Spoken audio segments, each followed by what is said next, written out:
আসসালামু আলাইকুম, কেমন আছেন সবাই? আশা করি সবাই খুব ভালো আছেন। আজকে আপনাদেরকে একটা গল্প শোনাবো। গল্পটা হচ্ছে কিভাবে একজন বোলার থেকে ব্যাটসম্যান হয়ে ওঠা যায়। আমরা ২-১ দিন আগে একটা বিস্ময়কর বালকের কিন্তু আবিষ্কার এই বাংলাদেশ ক্রিকেট আবির্ভাব ঘটেছে। সেটা হচ্ছে মোশাররফ। যার কথা বলছি, হ্যাঁ, স্কুল ক্রিকেটের একটা ওয়ান্ডারফুল বয়, যে কিনা বোলার থেকে ব্যাটসম্যান হয়ে ওঠার গল্পের একজন নায়ক।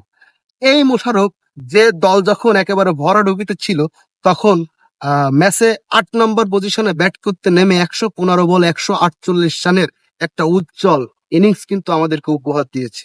আসলে এই মোশাররফের যে গল্পটা, সেটাতে কিন্তু সে একজন বোলার। মোশাররফের ইচ্ছা ছিল মোশাররফ মুস্তাফিজুর রহমান হয়ে উঠবে। কিন্তু হঠাৎ করেই কেন জানি সে বিরাট কোহলির মতো আবির্ভাব ঘটলো তার। এবং পরবর্তীতে সে যখন মাঠে আসে এবং সে কিন্তু হিট স্ট্রোকে আক্রান্ত হয় এবং পরবর্তীতে তার দল জেতার খবরটা কিন্তু তার হাসপাতালে শুয়েই জানতে হয়। আসলে বাংলাদেশ টিম ম্যানেজমেন্ট যারা আছে, তারা যদি এই বালকটার পরিচর্যা করে, তাহলে হতেও পারে অদূর ভবিষ্যতে বাংলাদেশের বিরাট কোহলি কিংবা সাকিব আল হাসান।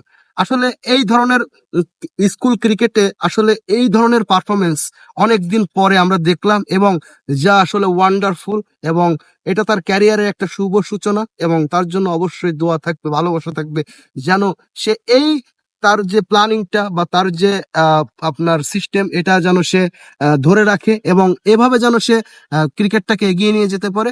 তাহলে কিন্তু বাংলাদেশ ন্যাশনাল টিমের জন্য তার দুয়ার খোলা থাকবে। আশা করি এই মোশাররফ বাংলাদেশ টিমের জন্য একটা বড় অ্যাসেট হবে এবং এই মোশাররফ বাংলাদেশ টিমকে একটা সময় রিপ্রেজেন্ট করবে। কোচের ভূমিকায় যারা থাকবেন, তাদের দিকে একটু দৃষ্টি আকর্ষণ করছে, এই ছেলেটার দিকে একটু স্পেশাল দৃষ্টি রাখবেন, কারণ এরা কিন্তু আমাদের ভবিষ্যৎ। পরবর্তীতে কিন্তু এদেরকে আমাদের বাংলাদেশকে রিপ্রেজেন্ট করার জন্য এরাই কিন্তু একটা বড় অ্যাসেট। সারা জীবন আপনি সাকিব, তামিম, মুশফিক এদেরকে পাবেন না। এই মোশাররফকেই কিন্তু একটা সময় আপনাকে সাকিব, তামিম হিসাবেই গড়ে তুলতে হবে। ধন্যবাদ সবাইকে, ভালো থাকবেন এবং দেশের ক্রিকেটের সাথেই থাকবেন। আল্লাহ হাফেজ।